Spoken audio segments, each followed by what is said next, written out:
time you walk into the room, got me feeling crazy, shock my heart, boom, boom. Any other boy would stare, but me, I look away, cause you're making me scared. Trying not to breathe, 1, 2, 3. Selamat siang, Kak. Sebelumnya perkenalkan, nama saya Liza, ahli gizi yang bertugas pada hari ini, Kak. Sebelum mulai, boleh saya tahu nama Kakak? Nama saya Naila. Oke, Kak Naila, sekarang usianya berapa, Kak? 21 tahun, Kak. Kalau untuk BB sama TB-nya berapa, Kak? Untuk BB 48, untuk TB 109.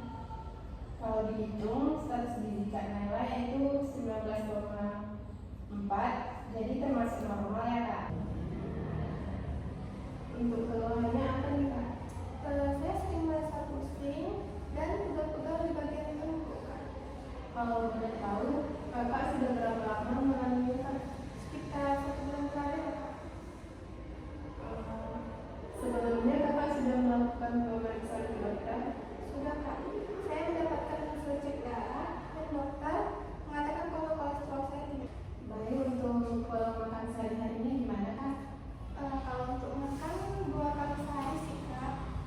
Terus saya suka mengkonsumsi daging-dagingan seperti daging sapi, daging kambing, bakso, sama sosis. Terus saya juga suka makan gorengan dan makanan manis lainnya, Kak. Kalau untuk aktivitas sehari-harinya gimana, Kak? Kalau untuk aktivitas sehari-hari, untuk olahraga jarang sih, Kak. Paling saya jalan ke kampus dan lebih banyak duduk. Baik, setelah melakukan pengajian berdasarkan data yang telah didapatkan, saya melihat bahwa Kakak mengalami gejala dislipidemia, kemungkinan besar dipengaruhi oleh pola makan dan kebiasaan sehari-hari. Nah, jadi nanti saya akan memberikan beberapa rekomendasi terkait pola makan sehat dan gaya hidup yang baik. Baik. Sebelumnya apa Kakak sudah tahu apa itu dislipidemia? Belum terlalu tahu sih. Boleh dilihat dulu di sini, Kak. Dislipidemia itu adalah kondisi ketika kadar lemak atau lipid dalam darah melebihi batas normal. Bisa disebabkan sering merasa pusing, pegal-pegal di bagian tengkuk, dan kolesterol tinggi. Untuk prinsip dietnya itu dislipidemia tahap 2, Kak. Tujuan dietnya itu memperbaiki fraksi lipid, menurunkan atau mempertahankan kadar LDL normal. Apakah ada lagi yang ingin ditanyakan, Kak? Kalau untuk makanan yang harus saya hindari itu apa aja ya? Makanan yang harus dihindari itu seperti makanan yang mengandung lemak jenuh seperti lemak sapi, kambing, susu full cream, keju, mentega, dan jeroan. Lemak kurban seperti santan, kental, margarin, mentega, dan snack yang lemak tinggi seperti cake, black forest, snack yang digoreng.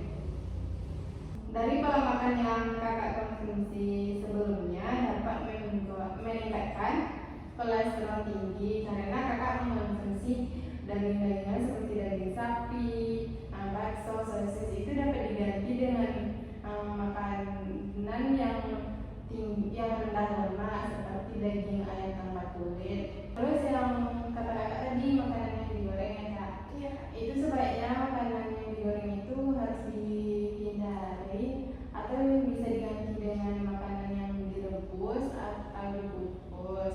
Dan Kakak juga harus menghindari makanan yang tinggi gula seperti teh manis atau cake gitu, bisa diganti dengan makanan yang rendah gulanya.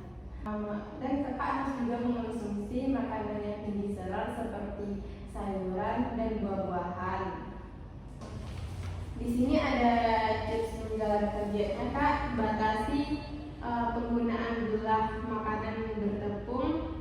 Terus batasi penggunaan kuning telur maksimal 2 butir per minggu.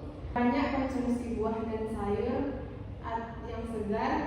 Gunakan minyak dalam jumlah terbatas serta tidak digunakan berulang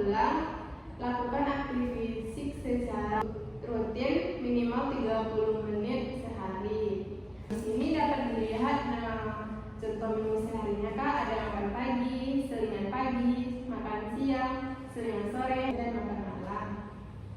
Baik. Ada lagi yang ditanyakan Kak? Sudah, Kak. Sepertinya sudah untuk pengkajian gizinya. Apakah ada yang Kakak tanyakan lagi? Nggak ada sih, Kak. Nah, karena sudah tidak ada lagi Kak yang ingin Kakak tanyakan, maka konsultasi hari ini kita cukupkan sampai di sini saja.